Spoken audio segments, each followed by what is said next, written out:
Thank you for signing up. Today we are going to be absolutely somatic. A little bit of a chat and then just that somatic experience, mainly with your back pain. Even if you have upper back, mid back, lower back, if it's near the spine, we can work with it. And the idea here is that we just kind of go outside the box a little bit. Yeah. It's a virtual physio session, but it's from outside the box. I'm not here to give exercises, but I'm here to bring you outside what you already do, what you already know. And I'm sure you already do know a lot. You probably have lots of strategies you've been using for a while, and they used to work really well. You could get rid of the back pain, but now it's getting more difficult. The pain's getting more consistent. The pain's probably changing, and you're finding yourself using these strategies and they're not helping. So this is where this somatic experience comes through. So this is where we are going to experience understanding your pain, talking to your pain as if it's your friend. A lot of the times we spend time just pushing away, blocking it, making it go disappear with, pain relief. There's nothing wrong with that. We do need pain relief when it's time.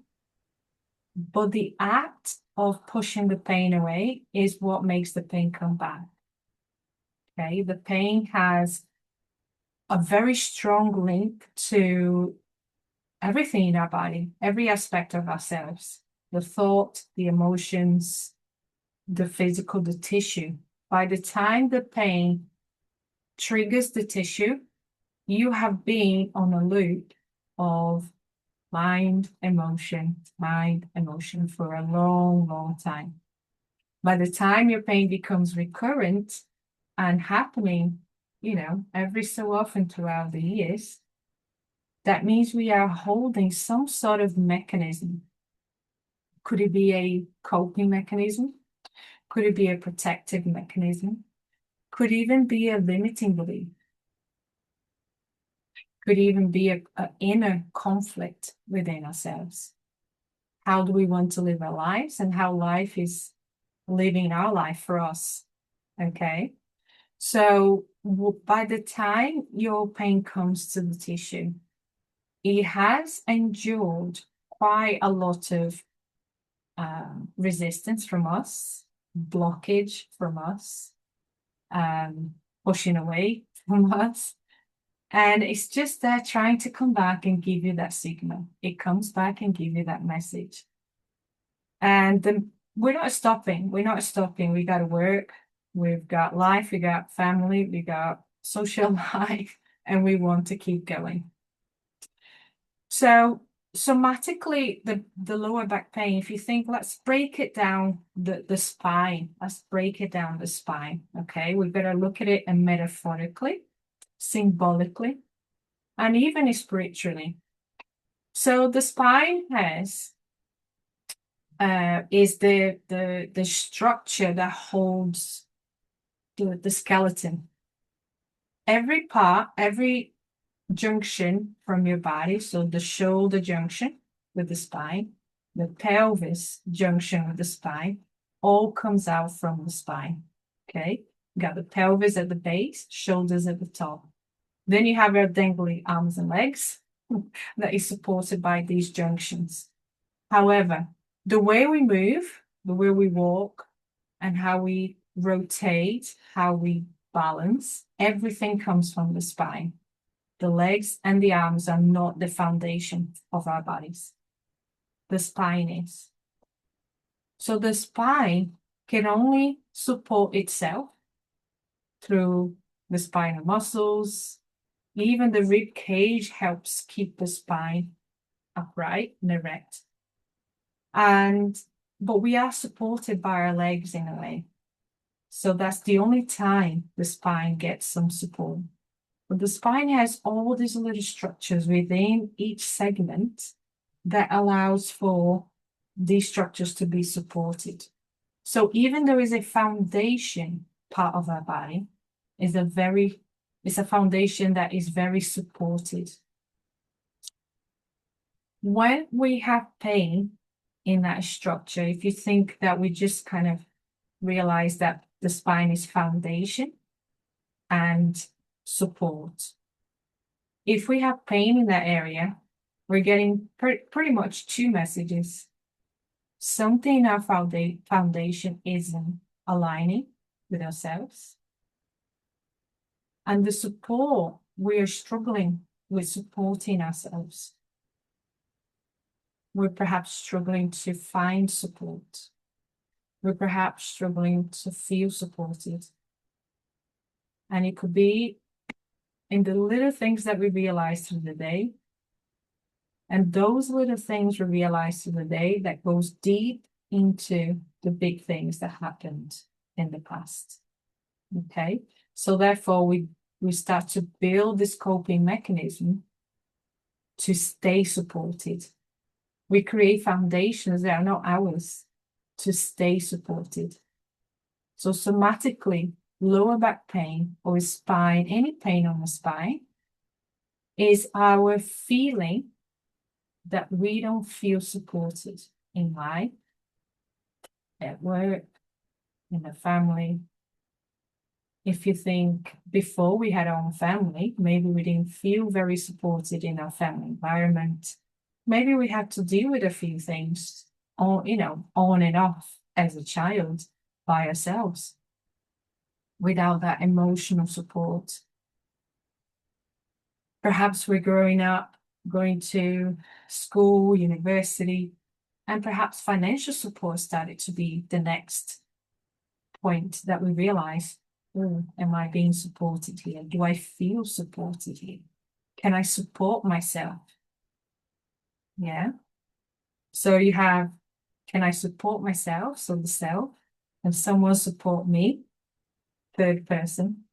And how do I feel? Do I feel supported? Yeah. And we are supported. We are supported by our soul, by our guides, by our beliefs. But have you questioned if your beliefs actually align with the ones that you have today? Yeah, because sometimes we could be in conflict with those beliefs. So lower back pain will flare up.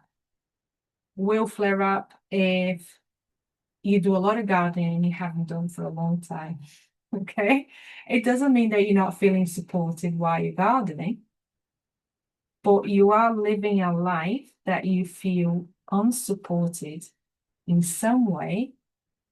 But then by the time you load your body, load the tissue with effort and labor work like gardening, it's going to complain because it's already under pressure. Yeah. Have you had to do a huge move house, move everything, could be anything, and you have to do quite a lot on your own? That's a feeling of being unsupported.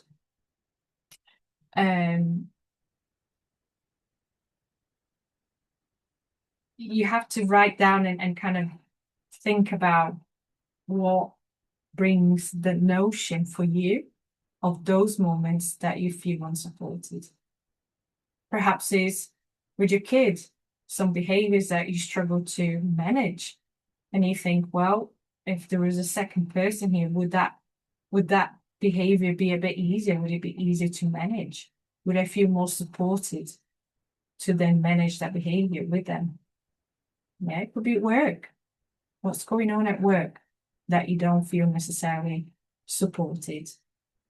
Okay, so the spine eventually has a foundation, but if the foundation is not supported, it can break. And when I say break, I don't mean fracture of the spine, but I do mean the collapse, the weakness, the muscle cramp, the muscle tightness, the spasms. It starts like that. And then years ago, we were able to just rest it, relax, take some pain medication, do some movement, do some stretches, and it goes. Yeah. But as we live through that notion of feeling unsupported. The longest that we do, the more adaptation we create, the more coping mechanisms we create. The spine is listening. The spine is seeing you navigate through the world, feeling unsupported, and pretty much tighten up the ability to get supported. Because if we don't feel supported, we're going to do it ourselves. We're going to deal with it ourselves because we've always done it. But doesn't that bring shields? Doesn't that bring defensive mechanisms? One on top of the other. So the foundation gets heavy. Okay. And this is where I can see the spine and the muscles in between compressing, tighten up, and the spine gets tighter. It doesn't help that most of us have, office space type of function. So we're sitting a lot of hours in the day. It doesn't help that if we not just metaphorically in feeling that we don't feel supported, but if we don't have the support, that we are dealing with most of the physical labor of life. Yeah. So how can we bring resolution to this? How can we do something and feel more supported, even though someone is not stepping in to come and help us? Do you think that's possible? How we perceive that support? Why do we think we need that support? That's one of the questions. Yeah. And again, we're not judging, criticizing, blame, shame, nothing like that. But it's really stripping down. We want to strip down the reason why we need to feel supported. This morning I had a blip, okay? And I like to bring these examples because it helps. Something happened in the morning and I suddenly didn't feel supported by how I was approaching the child, and then the co-parenting didn't come along with me. And I was like, okay, I'm not feeling supported. And then all of a sudden I felt that not feeling supported. And I quickly had a sense of, right, I quit now. That's it. I'm not saying anything anymore. Right? That withdrawal of the situation, that quickly overwhelmed me, just like, I'm not dealing with it. And then I had to kind of bring myself back because I realized very quickly, and I thought, no, I need to regroup here. I need to regroup myself, get all the parts of myself back, the ones that are trying to split off and go different directions because I don't feel supported. And it took me a few couple of breaths just to slow myself down. And I thought, we're just coming from different opinions. Yeah. And I had to then accept that perhaps a different opinion doesn't have to follow mine and vice versa. Yeah, I have to put myself in that place and say, I don't also follow their opinion sometimes. And then I found the common ground, which brought me to exactly this, understanding then the barriers I was placing, which was, I need support. You either step over and support me, or can I put healthy boundaries where am I okay to bring my opinion into this situation, but also create a healthy boundary that I can accept their opinion. No one is implying more than another, right? We're trying to even out. And that took me through a conscious pause. I had to pause, I had to think, I had to breathe, but really go within to find that answer. because otherwise I would have gone through the quitting, splitting off, creating barriers, protective mechanisms, and then shut down. I would have quickly gone into that because I didn't feel supported. And this is where the more, you work through your things that are coming up and you're becoming aware, that you're able to break it down and go through that little process that we talked about in the other courses. This is where these quick realizations come through. Because the old way was, wait a minute, I'm not feeling supported. There's many different reasons why we don't feel supported, but it doesn't mean we have to feed that element. Yeah. Is it coming from us feeling in victimhood? Can you be honest with yourself and say yes or no? Yeah. Is it coming from a feeling of feeling betrayed? Is it coming from a feeling of feeling rejected? Whichever feeling it is important to acknowledge. And that's where the first step comes about acknowledging. The minute we accept, everything changes in the body. The same with pain. The minute we actually give it attention and feel the pain, it's almost like the pain feels heard and then it gets a time to like settle. Okay. So the times that you feel not supported is the time for you to ask why. And being honest. That honesty with ourselves is what brings the release, the realization and the release.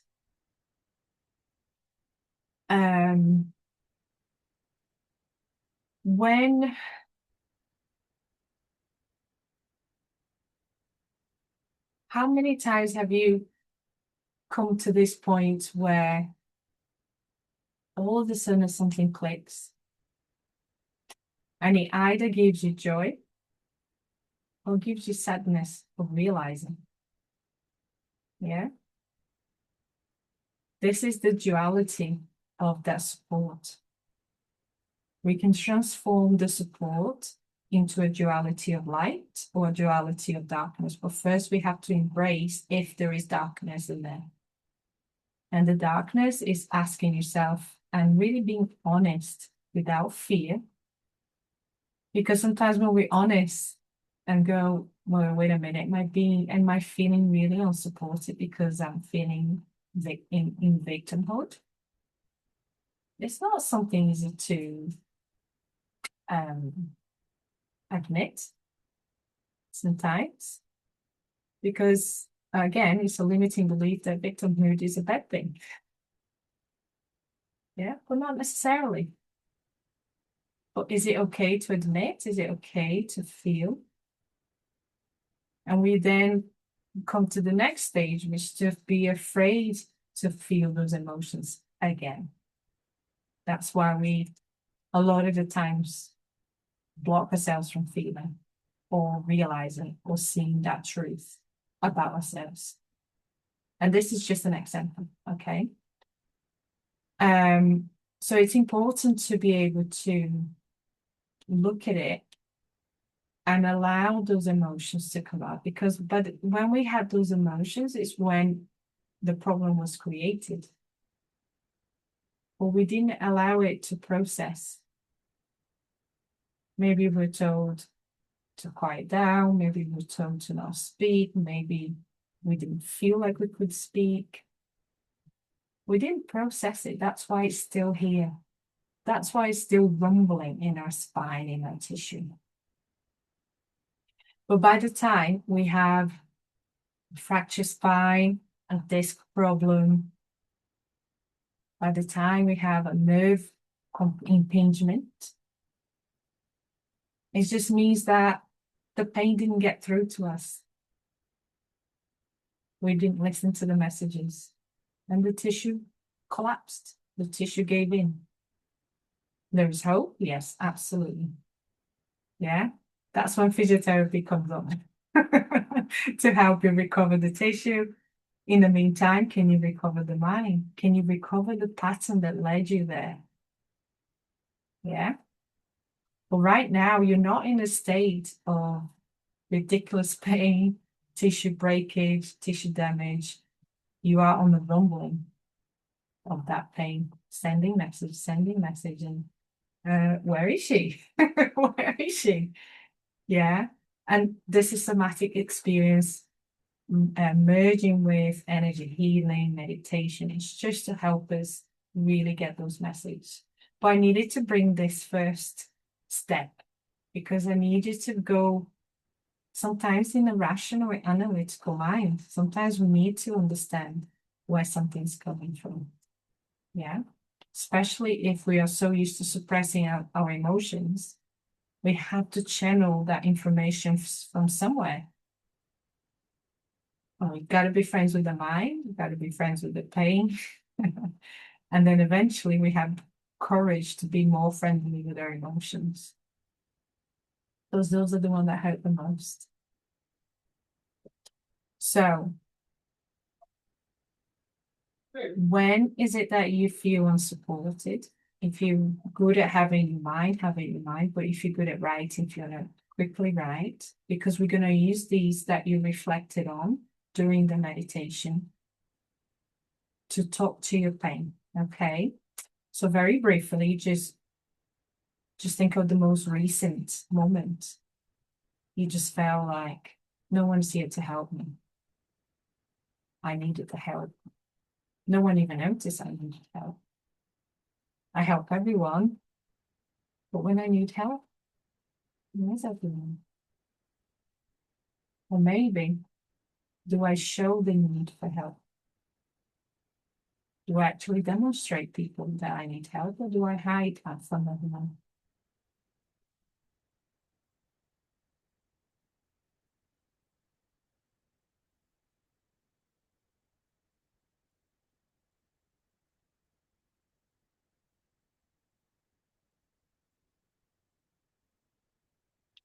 I have the card here, the words wants to be written. Be brave to bring the truth out of you. Really bring that truth. It's only there in your notepad for you. Yeah. Bring that truth to yourself.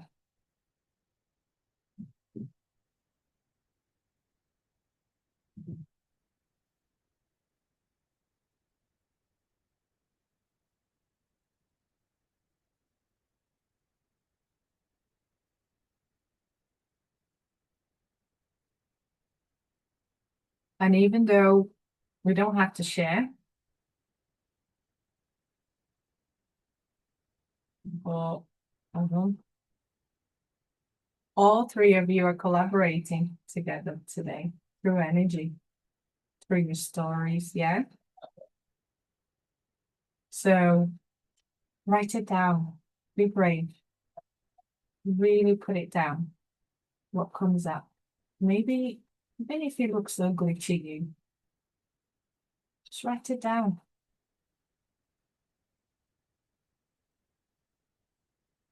Open yourself to your truth because that's only one side of the truth.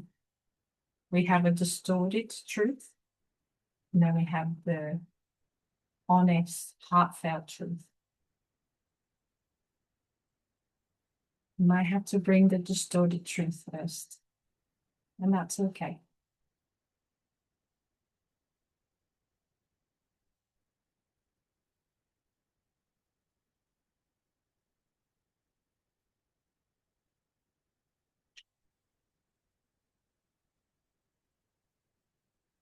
This is facing your fear.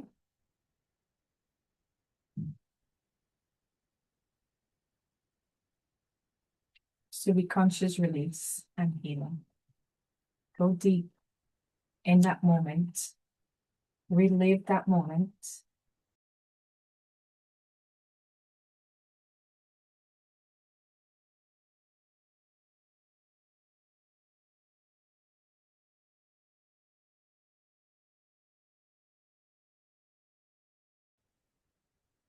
Thank you. If you have stayed for the end of this workshop, and I hope you have had a really good illumination and clarity, also a really good release, and that you are now be able to replace this, whatever came to you, limiting belief,